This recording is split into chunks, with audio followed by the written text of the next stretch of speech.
बाहेर जमलेल्या सर्व पदाधिकारी बांधवांनो आणि भगिनींनो, आता मी खाली आलो रंगशारदाला, रिकामा वाटलं मला. आणि मग माझ्या लक्षात आलं की आपण पत्रकारांना सगळ्यांना वरती बोलवलंय.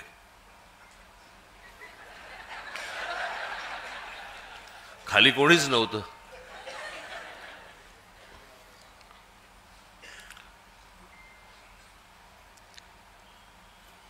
तेही आपलेच आहेत. पण मला कळत नाही. मी आज पण त्यांना विचारलं, मी घराच्या बाहेर उभे असतात. रोज माझी गाडी बाहेर जाताना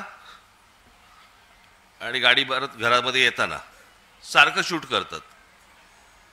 मी म्हटलं, अरे रोज एकच गाडी शूट करून करून कंटाळा कसा येत नाही तुम्हाला?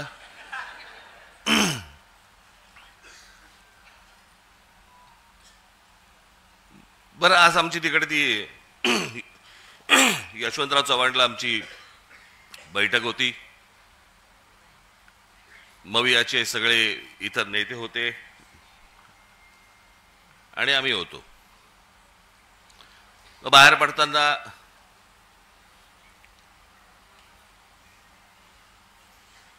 मी आणि उद्धव बाहेर पडलो.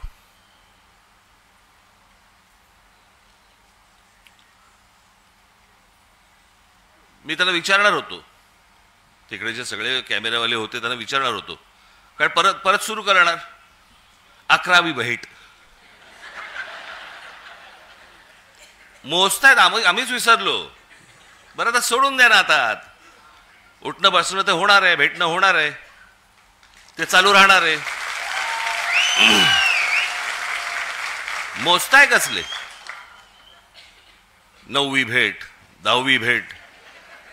आणि ते किती वेळा दाखवणार? मलाच कंटाळा आला तर लोकांना किती कंटाळा येत असेल?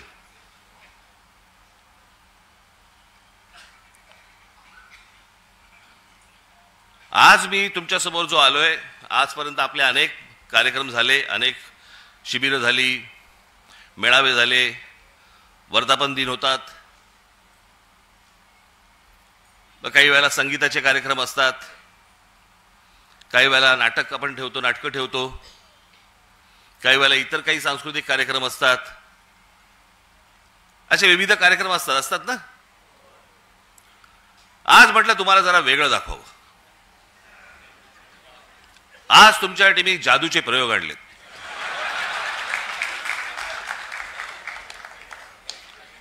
मी म्हटलं जरा जादूचे प्रयोग वगैरे जरा बघायला तुम्हाला पण मजा येईल.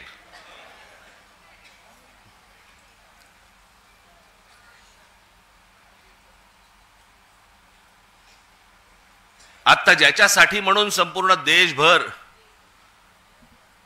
जी प्रत्येक राजकीय पक्षाच्या मनात आणि प्रत्येक मतदाराच्या मनात जी शंका निर्माण झालेली आहे या देशाच्या निवडणुकांबद्दलची, त्याची एक गोष्ट तर तुम्ही सुरू केलेलीच आहे, दुबार मतदार याद्यांची.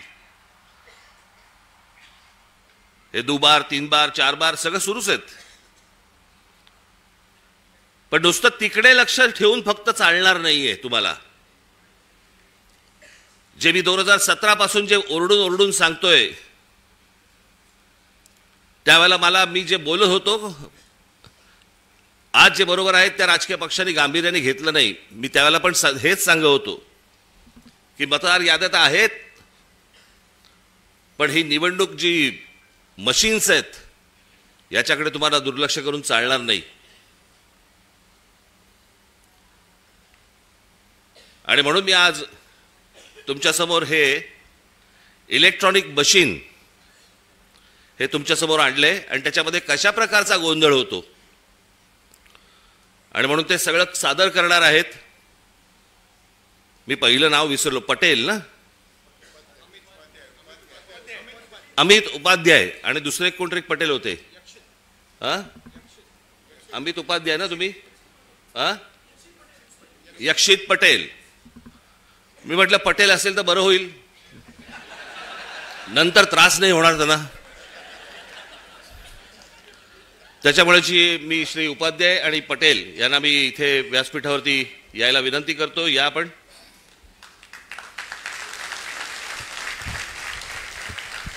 आणि आज संपूर्ण महाराष्ट्राचा सर्व पत्रकार मीडिया इथे आहे. आपणही, मी माझं बोलून झालं की इथे बाजूला जरा थांबणार आहे. त्यांचं पूर्ण झालं की मी परत आपल्यासमोर येणार आहे. तर मला असं वाटतं आपण दोघांनी महाराष्ट्राला हे सर्व जादूचे प्रयोग एकदा दाखवावेत. कळलं का? आणि त्याच्यातनं सगळ्यांचे डोळेही उघडतील, लोकांपर्यंतही हे पोचेल. काय चाललंय महाराष्ट्रात आणि देशात हेही मला असं वाटतं सर्वांना समजेल, तुम्हालाही समजेल. त्याच्यामुळे ह्या गोष्टींकडे दुर्लक्ष करू नका. मी आपल्याला थोड्या वेळाने भेटतो. धन्यवाद. सुरू कर. आवाज येते? आवाज येते का? माझं नाव अमित उपाध्याय आणि मी EVM हटाव सेनातर्फे इकडे आमची बनवलेली डेमो EVM मशीन, ही EVM ही जी मशीन आहे ती आम्ही बनवलेली मशीन आहे. ही इलेक्शन कमिशनची मशीन नाही आहे. तर या डेमो मशीनमध्ये आम्ही इलेक्ट्रॉनिक आणि पेपर वोट दोघांची इकडे चोरी कशी होऊ शकते ते करून दाखवणार आहे. तर आम्ही हे कुठे क्लेम नाही करत आहे की अशी चोरी तिकडे झाली तशी झाली. आम्ही हे म्हणतोय का जर असा हा प्रोग्राम जे आम्ही याच्यामध्ये चोरीचा प्रोग्राम टाकला आहे, जर तो इलेक्शन कमिशनच्या मशीनमध्ये आहे तर तिकडे पण चोरी होऊ शकते. तर ही मशीन जी आहे ती राहुल चिमनभाई मेहता यांनी बनवलेली आहे आणि त्यांचा जो क्वालिफिकेशन आहे ते दिल्ली IIT पासून पासआउट सॉफ्टवेअर इंजिनियर आहेत आणि त्यानंतर जाऊन त्यांनी US मध्ये कम्प्युटर सायन्समध्ये मोठी डिग्री घेतली आहे. त्यांना ही चोरी जेव्हा समजली त्यावेळी हे डेमो मशीन त्यांनी बनवली आणि या डेमो मशीनमध्ये आता आम्ही थेट काम चालू करू आणि आपण काय चोरी कशी होऊ शकते ते बघू. आता हे डेमो चालू करण्याचा अगोदर हा आपला VVPAT आहे. VVPAT म्हणजे ज्याच्यामध्ये आपल्याला पावती दिसते. हा बॅलेट युनिट आणि कंट्रोल युनिट आहे. बॅलेट म्हणजे जिकडे आपण बटन दाबतो आणि कंट्रोल युनिट म्हणजे ज्याच्यामध्ये इलेक्ट्रॉनिक वोट जाऊन सेव्ह होतात. तर आपण इकडे चालू करू. पहिला प्रकार तर आपण बघू शकता बॅलेट युनिटमध्ये. मी कॅमेरामॅनला रिक्वेस्ट करणार का इकडे बघा, याच्यावर थोडं झूम केलं तर आता आपल्याला काय दिसतं इकडे 3 कॅन्डिडेट्स आहेत. एक आपला सफरचंद आहे, केळा आहे आणि कलिंगड आहे. आणि आपण आता डायरेक्ट वोटिंगला लागू. तर वोटिंग चालू करण्याचा अगोदर मी सगळ्यांना दाखवतो पहिले हे VVPAT उघडून का VVPATमध्ये कुठलीही पावती नाही आहे. VVPATमध्ये पहिल्यापासून कुठलीही पावती नाही आहे, म्हणजे कुठलीही वोटिंग नाही झाली आहे. तर आपण इकडे आता वोटिंग चालू करू आणि जे आपण वोट करणार त्याची पावती आपण इकडे बघणार आणि मग आपण कन्फर्मेशन करणार का आपल्याला ती पावती दिसली आणि त्यानंतर मग आपण सगळं चेक करणार का पुढे काय होतं. तर मी इकडे सगळे बघू शकता की मी केळ्याला मत दिलं आणि सगळ्यांनी केळ्याची पावती दिसतंय का कन्फर्म करा. मग आपल्याला केळ्याची पावती दिसली म्हणजे पहिला वोटर आला आणि त्याने केळ्याला मत दिलं आणि त्याला केळ्याची पावती दिसली. आता तो समाधानी झाला आणि तिकडून गेला तर आपण काय बोलू नाही शकत का काय त्याच्यामध्ये प्रॉब्लेम आहे. त्यानंतर दुसरा वोटर येतो. दुसरा वोटर पण समजा असा आहे का तो एकच फॅमिलीचा आहे किंवा एकच एरियाचा आहे आणि एकच मानसिकतेचा आहे, तो पण केळ्याला मत देतो असा होतो. आता परत समजा मी केळ्याला मत दिलं तर आपण बघू इकडे आपल्याला काय दिसतं, परत केळ्याची पावती दिसली. या प्रकारे 2 वोटर आले, दोघांनी केळ्याला मत दिलं आणि केळ्याची पावती पण बघितली. आता ते समाधानी होऊन गेले. त्यानंतर आपण काय करतो, आपण एक मत कलिंगडला देतो. आता कलिंगडला मत दिलं, आपण परत कलिंगडची पावती कन्फर्म करू. आपल्याला कलिंगडची पण पावती दिसली. या प्रकारे 3 वोटर आले, 2 केळ्याचे आणि 1 कलिंगडचा. त्यानंतर चौथा वोटर येतो आणि चौथा वोटरनी पण कलिंगडला मत दिलं. अशा प्रकारे 2 वोटर केळ्याचे आणि 2 वोटर कलिंगडचे. आता 4 वोट झालेत. आपण तिसरा कॅन्डिडेट जो आहे केळा सफरचंद, त्याला आपण 1 मत त्याला पण देऊ. मग आपण सफरचंदला पण मत दिलं. आता सफरचंदची पण पावती बघा. असे 5 वोटर आले. सगळ्यांनी आपला वोट केलं, 2 केळ्याचं, 2 कलिंगडचं आणि 1 सफरचंदचा. याप्रमाणे वोटिंग झाली. आता समजा इलेक्शन संपलाय, आज इलेक्शन होता, इलेक्शन संपलं. 3 दिवसानंतर आपण इलेक्शनचा निकाल बघू. पहिले आपण जो इलेक्शनचा निकाल बघणार तो इलेक्ट्रॉनिक वोट असेल. तर इलेक्ट्रॉनिक वोट म्हणजे जे आपल्याला दिसत नाही आणि त्याची काउंटिंग काय दाखवते बघा. मी कॅमेरामॅनला रिक्वेस्ट करणार का ते फक्त या LED वर झूम करा तर सगळ्यांना तो निकाल दिसेल. निकाल असा येतोय का 3 वोट जे आहे ते सफरचंदाला भेटले आहेत, 1 वोट जे आहे ते केळ्याला भेटलं आहे आणि 1 वोट जे आहे ते कलिंगडला भेटलं आहे. पण आपण काय वोट केलं होतं हे आपल्याला माहिती आहे. 1 वोट आपण केला होता सफरचंदला आणि 2-2 केले होते केळे आणि कलिंगडला, आणि आपण त्याची पावती पण बघितली होती. तर आपण आता बघू की याच्यामध्ये आपल्याला काय दिसतंय. आपण हे सगळं बघितल्यानंतर आपल्याकडे एकच उपाय आहे. भरपूर आमदारांनी हे केलं पण होतं का बाबा आम्ही पैसे भरू आणि व्हीव्हीपॅटची मोजणी करू, व्हीव्हीपॅटची पावती जर 100% मोजणी केली तर चोरी पकडली जाणार असे बोलणारे बोलतात. पण तर आपण इकडे काय करू, ते याला उघडू आणि चेक करू. पहिले आपण बघितलं होतं की याच्यामध्ये कुठलीच पावती नव्हती. तर एक एक करून उघडणार. पहिला हा आपण हे बघू शकता केळ्याचं, दुसरा हे बघा हे केळा, हे कलिंगड, परत बघा हे परत सफरचंद. या प्रकारे सफरचंदचे 2 मत झाले, आपण एकच दिले होते. आणि इलेक्ट्रॉनिक वोटच्या बरोबर जर याची आपण मॅचिंग केली तर 100% मॅचिंग झाली.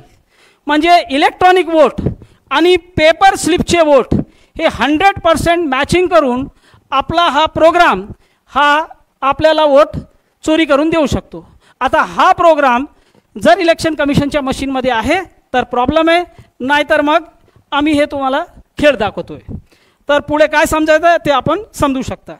आता ही चोरी आपण बघितली, या चोरीला हॅकिंग नाही म्हणत, या चोरीला प्रोग्राम टाकून चोरी म्हणतात. जे आपण ऐकलं आहे ते हॅकिंग नाही आहे. हे हॅकिंग शिवाय कशी चोरी होऊ शकते ते आपण याच्यामध्ये बघितलं.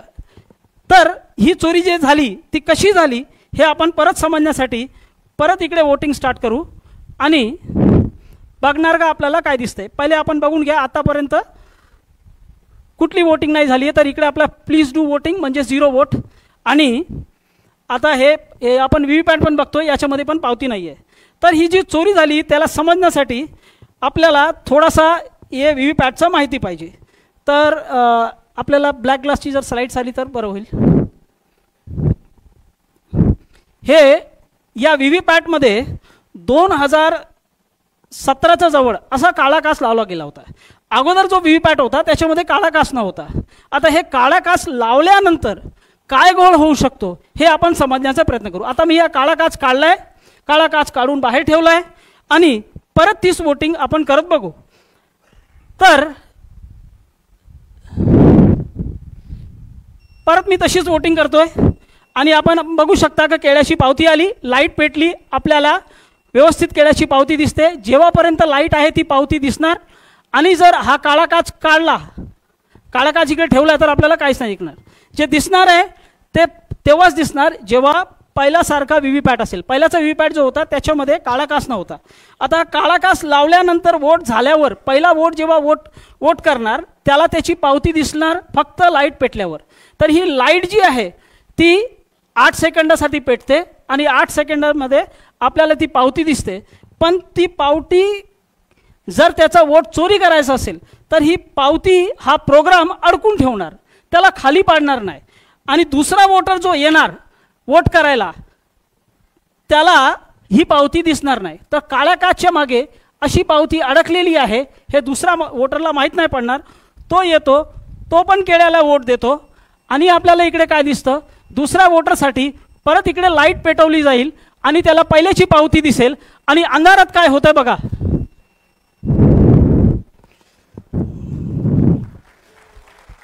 अंधारात काय होत आहे का त्यांनी सफरचंद मारला. मग हा जो कॉम्बिनेशन आहे चोरीचा त्या कॉम्बिनेशनसाठी हा काळा काच पाहिजे. लाईटची अवधी पहिले 15 सेकंड होती, त्याला 2017च्या वेळी कधीतरी 8 सेकंड केली गेली आणि हा काळा काच लावला. आणि त्या 8 सेकंडमध्ये तुम्हाला जी पावती दिसते ती पहिल्याची पावती आहे, तुमच्या अगोदरची वोटरची पावती आहे का तुमची पावती आहे ते माहीत नाही पडणार जर या काळा काचचा उपयोग केला गेला आणि जर असा चोरीचा प्रोग्राम टाकला गेला आहे ईव्हीएम मशीनमध्ये. तर आमच्या मशीनमध्ये असा चोरीचा प्रोग्राम टाकला गेला आहे. आता आपण हे परत एकदा करून बघू.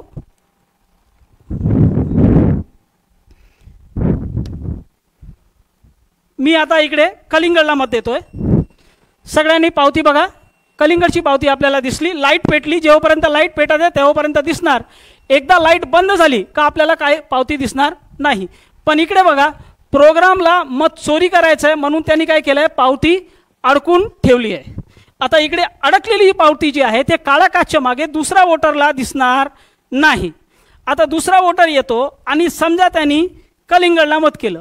आता कलिंगडला मत केल्यावर काय दिसतंय, त्याला पहिल्याची पावती दिसते, काळ्या काचच्या मागे व्यवस्थित पावती दिसेल. अंधार झाला, एकदा अंधार झाल्यावर बघा तो काय करतो. तर हा काळा काच जो प्रोग्राम आहे तो प्रोग्राम वोट चोरी करणार आणि हा जो काळा काच आहे ती चोरी लपवणार. पहिल्याची जी मशीन होती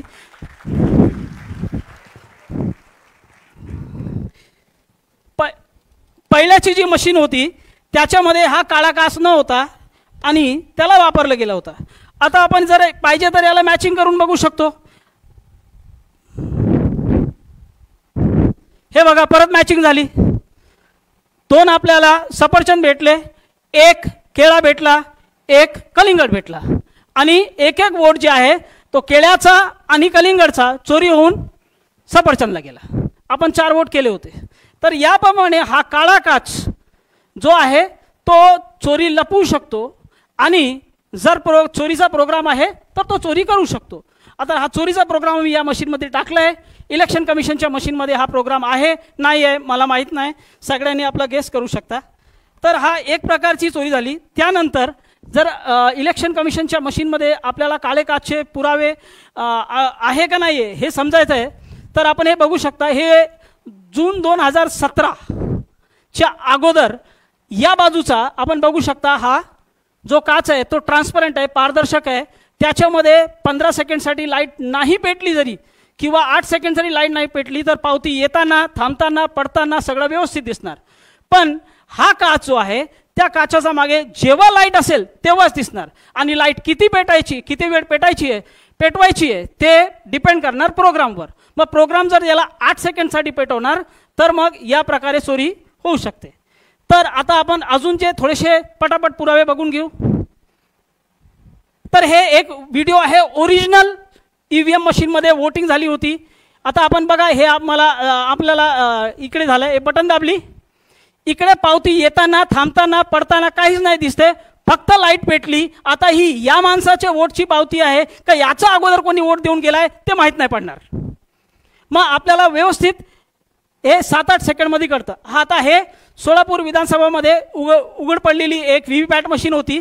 तर वरती आपण बघू शकता एक पारदर्शक काच आहे, 2 काच असतात, एक पारदर्शक काच आणि खाली आपल्याला काळा काच दिसतंय. म्हणजे इलेक्शन कमिशनच्या मशीनमध्ये असा काळा काच आहे. जर त्याच्यामध्ये हा प्रोग्राम पण आहे तर काय होऊ शकतो आपण समजू शकता. त्यानंतर आपण इकडे बघू शकता की हे 2024 लोकसभाच्या अगोदर अशी ईव्हीएम मशीन मणिपूरमध्ये फोडली गेली होती. तर त्याच्यामध्ये आपल्याला दिसतंय का हा जो व्हीव्हीपॅटचा भाग आहे त्याच्यामध्ये काळा काच स्पष्ट दिसतोय. म्हणजे इलेक्शन कमिशनच्या मशीनमध्ये जो व्हीव्हीपॅट आहे त्याच्यामध्ये हा काळा काच आहे.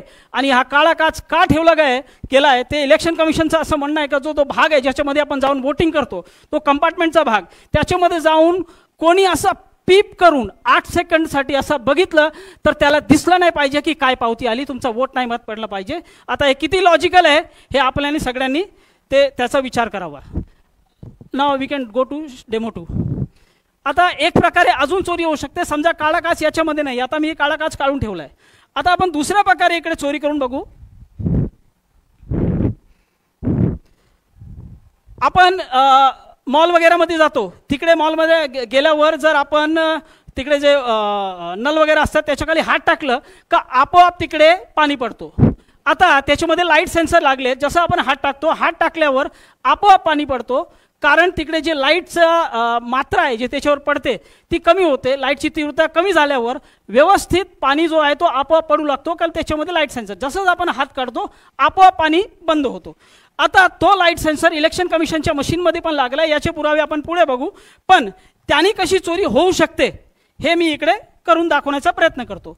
तर आता इकडे समजा पहिला एक वोटर जो आहे तो येतो आणि इकडे उभा राहतो. तर हा वोटर आहे, याला वोटर समजा, आणि तो इकडे उभा राहून पहिला वोट करतो. आणि आपण बघा इकडे आपण वोट करू, केळ्याला वोट करू, काळा काच नाही आहे तरी कशी चोरी होऊ शकते. केळ्याला मत केलं आणि व्यवस्थित केळ्याची पावती आली, कारण वोटर तिकडे उभा आहे आपली पावती बघण्यासाठी. हा इकडे आम्ही इकडे लाईट सेन्सर लावला आहे, त्या लाईट सेन्सरचा समोर इकडे हा वोटर म्हणून उभा होता. तर जर इलेक्शन कमिशनच्या मशीनमध्ये असा प्रोग्राम आहे का 4 सेकंडच्या आत वोटर तिकडून निघून जातोय, म्हणजे वोटर तिकडे आला, बटन दाबतो, त्याच वेळी व्हीव्हीपॅट तिकडे मोजणी करतो का लाईट किती आहे, आणि 4 सेकंडचा आत जर प्रोग्रामिंग 4 सेकंडची आहे तर 4 सेकंडचा आत वोटर जर तिकडून निघून जातो तर तिकडे त्याला बघण्यासाठी कोणी नाही आहे. इलेक्ट्रॉनिक आणि पेपर वोट दोघं तिकडे चोरी होतील. आता तसा वोटर आता इकडे काय केलं आहे, तो निघून गेला आहे. मी इकडे बाजूला ठेवला आहे, सेन्सरच्या समोर कोणीच नाही आहे, बटन दाबल्यानंतर वोटर तिकडे थांबत नाही आहे. आणि काय होते ते बघू. तर मी परत केळ्याला मत देतोय. आता परत केळ्याला मत दिलं तर बघा काय येत आहे, वोटर तिकडे थांबला नाही आहे, सेन्सरच्या समोर कोणीच नाही आहे, केळ्याच्या ठिकाणी सफरचंद आला. हे कसं काय झालं, कारण याच्यामध्ये अशी प्रोग्रामिंग आहे तर वोटर जर तिकडे थांबत नाही आहे, 4 सेकंडचा अगोदर निघून गेला, त्याच्या अगोदर मी पावती काढणार नाही.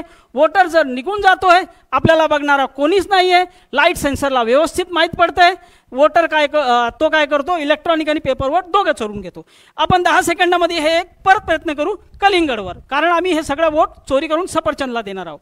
तर मी परत वोटरला उभा करतोय, वोटर इकडे उभा झाला, परत मी कलिंगडला मत दिलं. आता कलिंगडला मत दिल्यावर काय येते बघू, व्यवस्थित कलिंगड आला, कारण वोटर इकडे उभा आहे. आता कलिंगड इकडून, आता वोटर इकडून गेला, वोटर गेला. आपण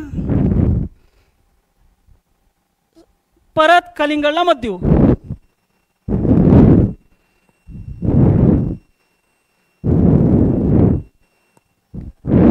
सफरचंद. तर हा प्रोग्राम चोरीचा आहे, पण त्या प्रोग्रामला जी मदत पाहिजे तर याच्यामध्ये लागलेला लाईट सेन्सरची पाहिजे.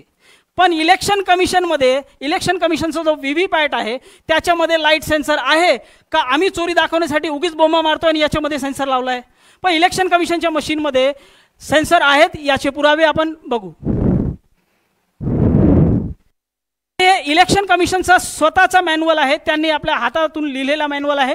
त्याच्यामध्ये हे जे रेड मार्क केलं, रेड बॉक्स बनवले, त्या रेड बॉक्समध्ये असं लिहिलं आहे का ट्रेनिंग देताना जे प्रशिक्षण घ्यायला येतात इलेक्शनच्या अगोदर सरकारी कर्मचारी, त्याशिवाय जे वोटर्स आहेत त्यांची पण ट्रेनिंग होते. हे सगळे करताना हा जो बॉक्स आहे, ही जो व्हीव्हीपॅट आहे त्याच्यावर लक्ष द्यायचं आहे का त्याच्यावर डायरेक्ट हॅलोजन लाईट किंवा सूर्याचा प्रकाश नाही पडला पाहिजे. जर तसा लाईट त्याच्यामध्ये पडला तर हा एरर मोडमध्ये जाऊन बंद होईल, असं याच्यामध्ये स्पष्ट लिहिलं आहे. तर एक निर्जीव वस्तूला कसं माहीत पडणार का बाबा माझ्यावर लाईट पडते, आपल्याला आपण जे आहेत आपल्याला माहीत पडू शकतो, आपण सजीव आहे, पण तो निर्जीव आहे. तर त्याच्यामध्ये लाईट सेन्सर लागला आहे, तेव्हाच त्याला माहीत पडणार का त्याच्यावर लाईट पडते, आणि त्याप्रमाणेच तो आपोआप एरर मोडमध्ये जाऊन बंद होईल, तो लाईटला घाबरतो. आता आपण अजून थोडेसे पुरावे बघू. हा इलेक्शन कमिशनचा जो मॅन्युअल होता त्याचे पुरावे घेतले. आता ही न्यूज आहे टाइम्स ऑफ इंडियाची, लाईट सेन्सिटिव्ह व्हीव्हीपॅट्स, म्हणजे लाईटला ते काय आहे, संवेदनशील आहे. आता लाईटला संवेदनशील कसा काय झाला बाबा व्हीव्हीपॅट, निर्जीव वस्तू, त्याच्यामध्ये काहीतरी तुम्ही असं टाकलं असेल, आणि जे टाकलेलं गोष्ट असते ती दुसरी काहीच नसून फक्त आपला लाईट सेन्सर आहे. तर लाईट सेन्सर त्याच्यामध्ये आहे, आणि लाईट सेन्सर जर आहे नाही ते तर नक्की एक आहे, पण जर चोरीचा प्रोग्राम पण त्याच्यासोबत आहे तर अशा प्रकारे ही चोरी होऊ शकते. हे 2 प्रकार झाले. त्याशिवाय अजून प्रकार शक्य आहे, पण त्याचा डेमो आम्ही दाखवू शकत नाही, आणि त्याचे जे हार्डवेअर जर त्याच्यामध्ये असतील तर अजून प्रकारे चोरी होऊ शकते. तर ते आपण आता काय त्याच्यावर बोलत नाही.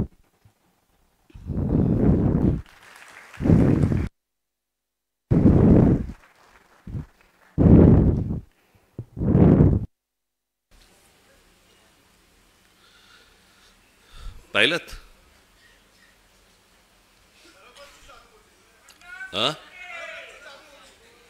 काय,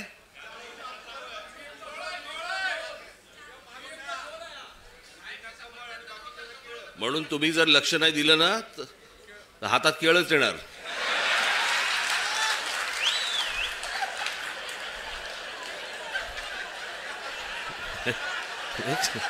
एक सांगितलं तुम्हाला,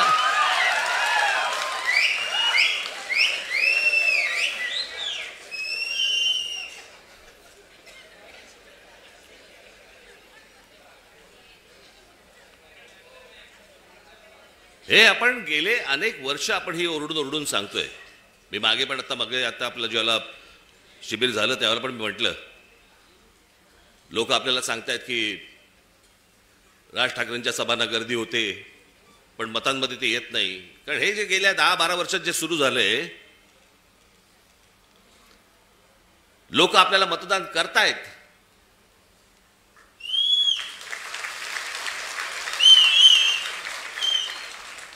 पण ह्या सगळ्या भानगडीमधनं आपल्याला दरवेळेला पराभव पत्करावा लागतो. अनेकांना वाटेल की बाबा मी काहीतरी कारण देतोय. कारण काय द्यायची, अख्खा देश बोंबलतोय. आणि या सगळ्या प्रक्रियेमधनं मग सत्तेमध्ये यायचं आणि मग हवी तशी सत्ता राबवायची. बरं, आपण काय सांगतो आहोत त्यांना? आपण त्यांना सांगतो आहोत मतदार याद्या स्वच्छ करा. 5 वर्ष निवडणुका झालेल्या नाही आहेत या महाराष्ट्रामध्ये स्थानिक स्वराज्य संस्थांच्या. मतदार याद्या स्वच्छ करा. अजून 1 वर्ष लागलं तरी चालेल, 1 वर्षाने निवडणुका घ्या, काय फरक पडतो? आणि उद्या मतदार याद्या ज्यावेळेला स्वच्छ होतील त्यावेळेला ज्याचा विजय होईल, ज्याचा पराभव होईल, आम्हाला मान्य आहे. उद्या आज जे सत्तेवरती आहेत त्यांचा जर समजा विजय झाला, मतदार याद्या पूर्ण पारदर्शक झाल्यानंतर, आम्हाला मान्य आहे. पण ह्या सगळ्या गोष्टी सगळ्या लपवायच्या आणि लपून लपून लपून लपून त्याच्यातनं निवडणुका घ्यायच्या. मॅच तर फिक्स आहे भाई. ज्या वेळेला मॅच फिक्सिंग आपल्या क्रिकेटमध्ये ज्या वेळेला झालं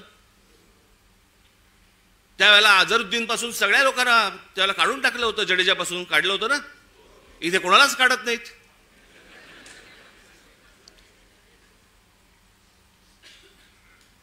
मुख्य निवडणूक आयुक्त काय सांगतात म्हणे, सीसीटीव्ही कॅमेरा मधलं जे काही शूटिंग आहे ते म्हणे प्रायव्हेट आहे. प्रायव्हेट काय काय काय त्यांनी शब्द वापरला? हा, त्याची प्रायव्हसी. प्रायव्हसी कसली आली? एखादा माणूस मतदान कुठे करतोय, मत कुठे देतोय, ही प्रायव्हसी असू शकते. मतदार कसा प्रायव्हसी त्याची असेल जपायची? आम्हाला माहिती आहे की मतदार कोण आहे ते.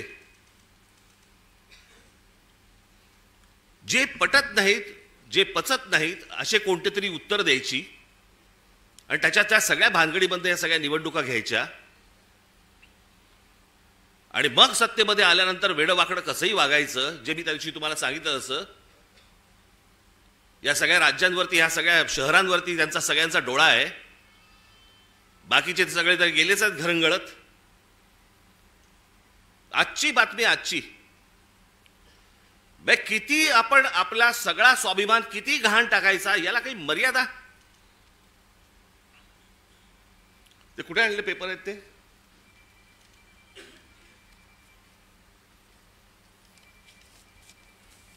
म्हणजे हा मनात ह्यांचा विचार येतो कसा? ही आजची टाइम्स ऑफ इंडियाची बातमी आहे, इंडियन एक्सप्रेसची बातमी आहे आणि मला असं वाटतं ती कुठचं दुसरा वर्तमानपत्र, दिव्य मराठी. बाकीच्या वर्तमानपत्रामध्ये मी शोधत होतो पण त्याचा GR देखील आलाय. आणि हे एकनाथ शिंदेचं खातं. काय करतायत हे जर ऐकाल ना, नाही तुमची तळपायाची आग मस्तकात गेली तर सांगा मला. नरेंद्र मोदींच्या 75व्या वाढदिवसानिमित्त टुरिझम डिपार्टमेंट महाराष्ट्रामध्ये काही टुरिझमचे स्पॉट काढतायत आणि त्याची केंद्र काय, त्याचं नाव काय दिलंय, नमो केंद्र, नमो टुरिझम सेंटर्स. ही नमो टुरिझम सेंटर्स कुठे काढतायत? शिवनेरीवर, रायगडावर, राजगडावर. जिथे फक्त आमच्या महाराजांचं नाव असलं पाहिजे इथे हे टुरिझमचे आता सेंटर्स काढायला निघालेत. मी आत्ता सांगतोय, सत्ता असो नसो, वर नाही, खाली नाही, आजूबाजूला नाही, कुठेही नाही,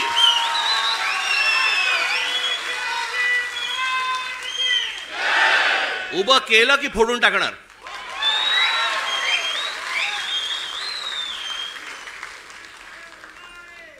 मला स्वतःला मुख्यमंत्री करा म्हणून किती लाचारी करायची.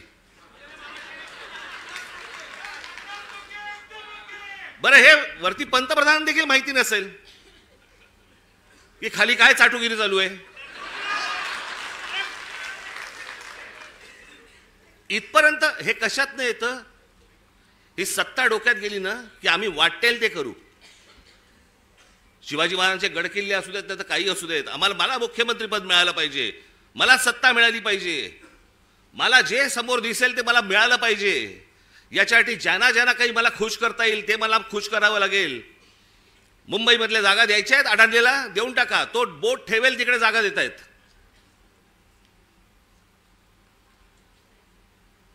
हे सगळं येतं सत्तेतून, सत्ता येते याच्यातून. म्हणून तुम्हाला बारीक लक्ष ठेवायला लागणार आहे.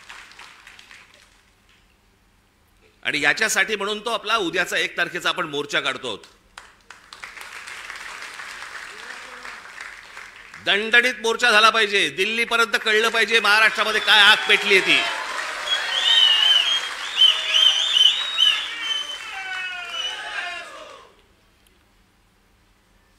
शिवाजी पार्क सारखी ती परिस्थिती नाहीये तिकडची. त्याच्यामुळे तिकडे बसेस किती तिकडे जाऊ शकतात वगैरे मला माहिती नाहीये.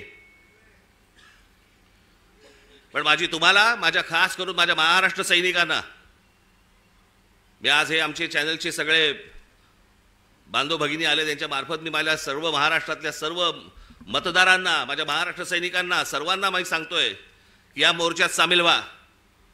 महाराष्ट्रामध्ये काय प्रकारचा राग आहे हा या मोर्चामध्ये तुम्ही दाखवा. तो व्यक्त करण्यासाठी म्हणून तुम्हाला तिकडे यावं लागेल, सर्वांना यावं लागेल. आज नोकरी होती, बॉसने नाही सांगितलं, बॉसला मारा.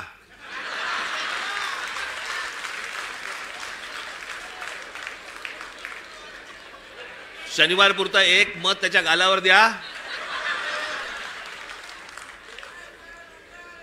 आणि मला असं वाटतं तुमचा बॉस पण मतदारच असेल, त्यालाही घेऊन या. पण हे जे चाललंय हे या महाराष्ट्रातल्या, या देशातल्या प्रामाणिक मतदाराचा अपमान सुरू आहे. तो मतदार उन्हातानामध्ये रांगेमध्ये उभा राहतोय, त्याला ज्याला हवंय त्याला तो मतदान करतोय.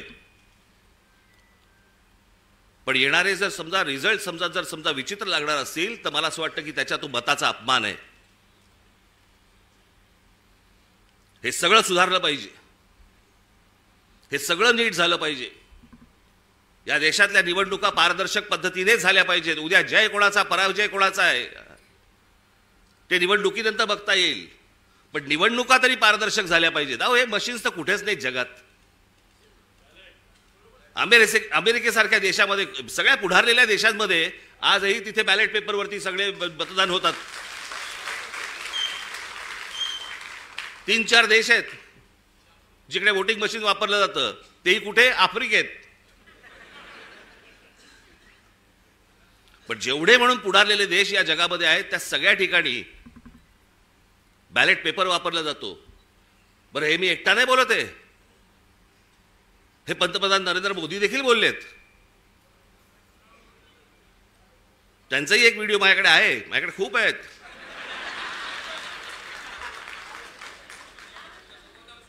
पण मला असं वाटतं की ही गोष्ट तुम्ही सर्वांनी गांभीर्याने घेणं गरजेचं आहे. परवाचा मोर्चा झाल्यानंतर तुम्हाला प्रत्येकाच्या यादी, आज सर्व इथे शाखाध्यक्ष आणि सगळेच मुंबईचे, ठाण्याचे, नवी मुंबईचे अनेक जण आलेले इथे, घराघरामध्ये जा, तुम्हाला चेहरे कळले पाहिजेत. आमचा गजानन कुठे गेला? काळे गजानन, आमच्या गजाननने काल एक गोष्ट शोधून काढली. तिकडे नवी मुंबई महानगरपालिकेचे आयुक्तांच्या बंगल्यावरती आयुक्ताच्या बंगल्यावरती 550 मतदारांची नोंदणी आहे.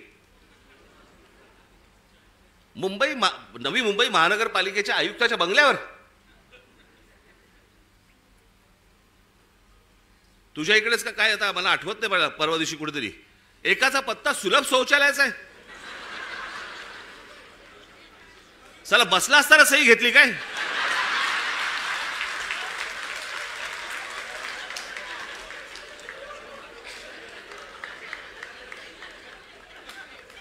काहीही सुरू आहे. आणि मला असं वाटतं हा काही पोरखेळ नाहीये. हा तुमच्या आमच्या सर्वांच्या आयुष्यातली प्रत्येकाची 5-5 वर्ष जात आहेत. मी नेहमी सांगत आलो, माझा पुनर्जन्मावरती विश्वास नाहीये. या जन्मामध्ये ज्या काही गोष्टी आहेत तुमच्या, या महाराष्ट्राचं भलं झालं पाहिजे, या महाराष्ट्राचं काही चांगलं झालं पाहिजे, याच्यासाठी म्हणून मी स्वप्न पाहतोय, तुम्ही स्वप्न पाहतात. आणि त्या स्वप्नांची जर राख रांगोळी जर समजा ही मशीन्स करणार असतील, काय उपयोग आहे निवडणुकांना? आणि म्हणून मला तुम्हाला फक्त सांगायचं आहे की परवाच्या मोर्चाला दणदणीतपणे तुम्ही याच, पण त्याच्यानंतर घराघरामध्ये जाऊन तुम्हाला चेहरे कळले पाहिजेत, कोण मतदार आहेत, कोण उतरतायत, कोण जात आहेत. हे प्रत्येक ठिकाणी जे सगळे दुबार बिबार भरलेत, हे सगळे नष्ट केले पाहिजेत. आणि अत्यंत चांगल्या पद्धतीने या महाराष्ट्रामध्ये निवडणुका झाल्या पाहिजेत. बाकीच्या ज्या काही कायदेशीर ज्या काही गोष्टी करायच्या आहेत त्या चालू आहेत, ते करणं सुरूच आहे. तुम्हाला 1 तारखेला अनेक गोष्टी समजतीलच काय काय पुढे सुरू आहे ते. आणि टप्प्याटप्प्याने आपल्याला पुढे जायला लागेल. ही एक खूप मोठी लढाई आहे. ही आपल्याला सर्वांना एकत्र लढावी लागेल, महाराष्ट्राला लढावी लागेल.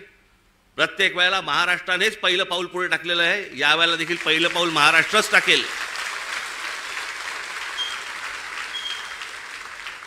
आणि म्हणून तुम्ही सर्वजण मोठ्या संख्येने येत्या 1 तारखेला आपण दणदणीत पद्धतीने सर्वजण तिथे हजर राहाल अशी एक आशा अपेक्षा बाळगतो. मग अशी म्हटल्याप्रमाणे तिकडे बसेस बिसेस सगळं किती होऊ शकणार आहे मला माहिती नाहीये, कारण शक्य नाही होणार. त्याच्यामुळे मी स्वतः लोकलने येणार आहे.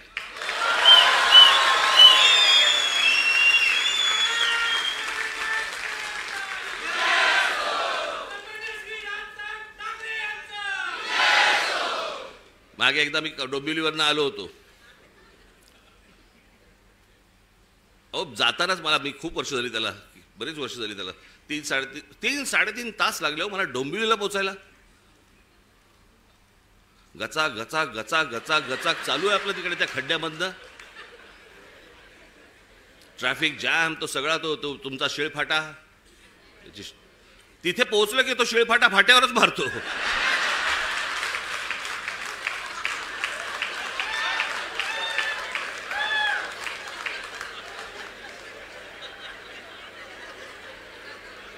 मग मी तिथनं येताना विचार केला, म्हटलं नाही आपण जरा ट्रेनने जाऊ आता परत. बाबा माझी काय परत आता तयारी इच्छा नाही. म्हटलं गेलो तिकडे. मग आमचे हे सगळे पत्रकार बांधव, एक गर्दी तिकडे. बरं तोपर्यंत त्यांना माहीत नव्हतं मी रेल्वेने प्रवास ह्याच्या अगोदर केलाय तो. मी जवळपास 2 वर्ष मी जे स्कूल ऑफ आर्टला जाताना मी हार्बरने जायचो. त्याच्यामुळे डबे कुठचे येतात वगैरे मला नीट माहिती होतं. मी उभा होतो, गाडी हळू झाली, मी बघितलं लेडीज डबा, महिलांचा डबा होता. हे सगळेजण ताबाताबात होते, सगळे कॅमेरे बिमेरे पत्रकार सगळे. मी आपलं जाताना फक्त एवढंच केलं, हे सगळेजण त्या महिलांच्या डब्यात शिरले, मी मागच्या डब्यात शिरलो.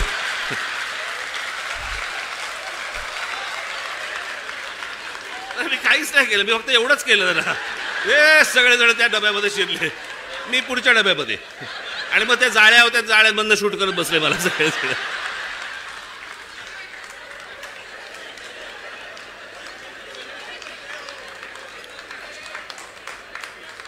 असो, तर मला काय सांगायचंय माझ्या पत्रकार बांधवांना समजलं असेल. 1 तारखेला विनाकारण गर्दी करू नका. तर मी 1 तारखेला तिकडे येणार आहे. रेल्वेने मी खूप अगोदरच पोहोचणार आहे तिथे, लवकर येऊन थांबणार आहे तिकडे. कुठे थांबणार ते सांगणार नाही तुम्हाला, पण अगोदर येणार. तुम्ही सगळेजण जोरदार तयारीला लागा. 1 तारखेला तर या, पण त्याच्यानंतर प्रत्येकाला घराघरामध्ये जाऊन सर्व मतदारांना आपण भेटा, त्यांच्याशी बोला, मतदार यादीमधलं नाव सगळ्यांची चेक करा. आणि मग जेव्हा कधी निवडणुका होतील, जेव्हा कधी काय होतील, त्यावेळेला आपण निवडणुका लढू. तोपर्यंत आज जे पाहिलंय ते घराघरापर्यंत पोहोचवा. धन्यवाद. जय हिंद, जय महाराष्ट्र.